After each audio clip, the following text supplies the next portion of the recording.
Teman-teman, hari ini kita akan membahas 3 strategi self-talk yang kuat. Di sini kita sekedar sharing ya, bukan menggurui atau apapun lah itu. Jadi, teman-teman simak video berikut ini.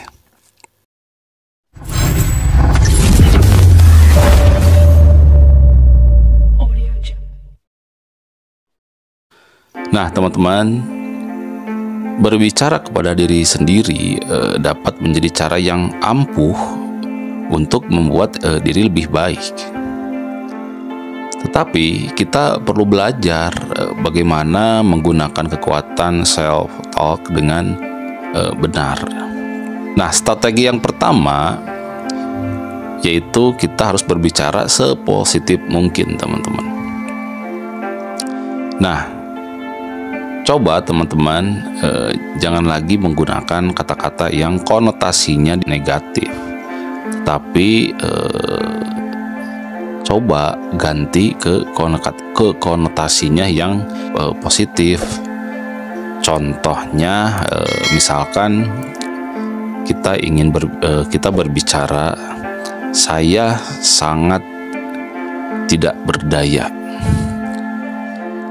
Nah, ini adalah negatif, teman-teman.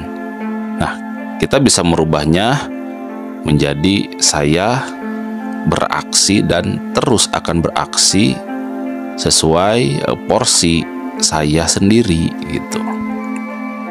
Nah, misalkan contoh yang kedua, misalkan saya selalu kekurangan uang, misalkan. Nah, kita rubah lagi menjadi saya akan selalu membuat diri saya berkecukupan uang, teman-teman.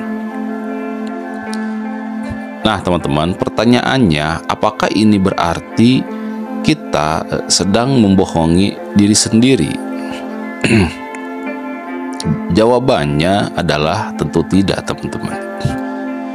Kita justru sedang mengajarkan diri untuk berdamai dan melihat sisi baik dari segala kondisi, teman-teman. Jadi, penerimaan adalah kekuatan yang besar. Selalu terima apapun yang ada di hadapan kita, teman-teman. Jadi, ajak bicara diri dengan kesadaran yang terbaik, kalimat yang paling terhormat, sehingga diri juga bisa melakukan tindakan balasan yang sesuai begitu.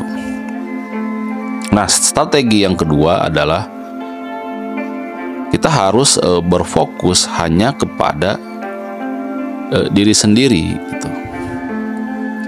Nah, teman-teman, apakah kita masih suka membicarakan orang lain kepada diri sendiri?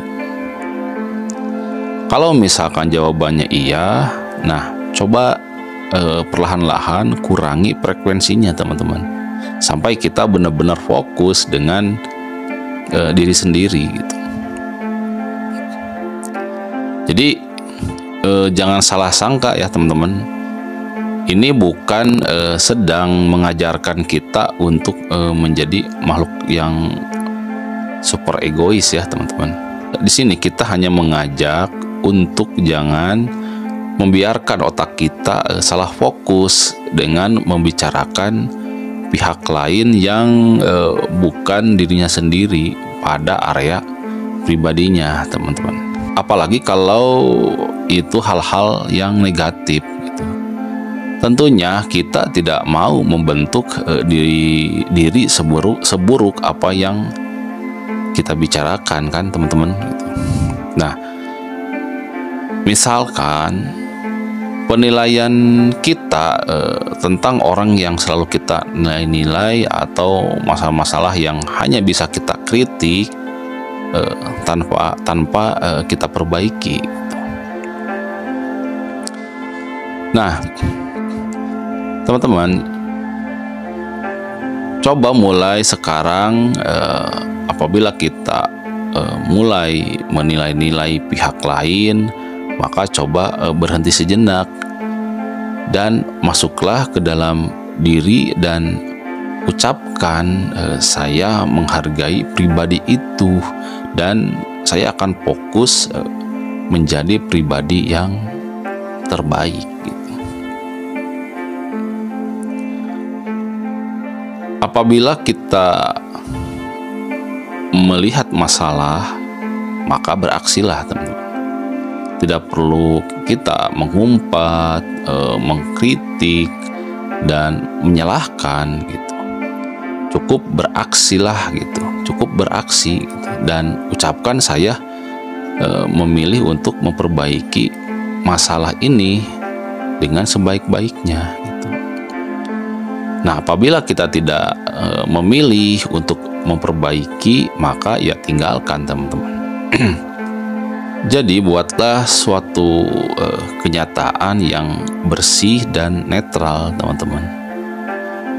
Dan netral itu hanya berpihak kepada keniscayaan semesta yang sebenarnya gitu. Dan tidaklah itu kecuali kekuatan yang besar, teman-teman. Jadi awali saja dulu dari diri sendiri gitu, teman-teman. Nah, untuk strategi yang ketiga adalah jadikan diri ini sebagai sahabat yang baik, teman-teman. Jadi, jadikan diri ini sebagai sahabat terbaik untuk diri kita sendiri. Coba hiduplah bersama diri secara damai. Paling tidak cobalah berbicara kepada diri sendiri dulu, seakan diri kita itu berbicara kepada teman sendiri gitu. Jadi harus penuh dengan kasih sayang, harus penuh dengan penghargaan, harus penuh dengan terima kasih dan penghormatan, teman-teman. Nah, teman-teman, jadi cobalah untuk terus berkomunikasi kepada diri dengan bahasa dan kalimat yang baik gitu. Jadi hindari keluhan, hindari ratapan dan bahasa yang menyudutkan diri. Dan jangan lupa ucapkanlah terima kasih untuk seluruh kinerja tubuh kita, teman-teman. Jadi sama seperti kita ya, tubuh juga menghargai penghargaan, teman-teman. Mungkin beberapa orang berpikir ini adalah hal yang mungkin gila atau konyol ya. Tetapi ketika kita mengatakan terima kasih kepada tubuh, maka tubuh akan cenderung melakukan lebih banyak hal yang menyenangkan kita, teman-teman. Jadi otomatis pikiran kita pun akan menjadi lebih tenang, teman-teman. Bukankah ini adalah suatu kekuatan menjadi damai dengan diri sendiri tanpa mengemis-ngemis kedamaian dari luar diri gitu. Ini adalah kekuatan halus yang mungkin manusia paling kuat pun ya tidak bisa memilikinya dengan mudah, teman-teman. Jadi kita harus bisa mengerti kalau pujian dan terima kasih yang tulus gitu akan langsung menghasilkan efek yang lebih baik, teman-teman. Tulus itu ya hanya tulus gitu, tanpa kebohongan, tanpa harapan timbal balik, dan hanya begitu saja, teman-teman. Nah, meski sulit, kita harus belajar untuk berbicara dengan tulus kepada diri kita sendiri, teman-teman. Nah, Teman-teman, ketiga uraian tersebut hanyalah strategi neurolinguistik yang kuat yang dapat kita gunakan untuk memanfaatkan kekuatan self-talk dan koneksi pikiran tubuh yang terhubung, dinamis dan harmonis, teman-teman. Kalau kita tidak memiliki ucapan yang baik, maka lebih baik kita diam gitu. Hanya saja diam di dalam diri adalah tantangan yang paling susah, teman-teman, daripada berbicara dengan baik kepada diri sendiri gitu. Jadi teman-teman, mari kita coba dan lewati tantangan pertamanya dulu gitu. Kita belajar untuk memperbaiki komunikasi internal ini daripada harus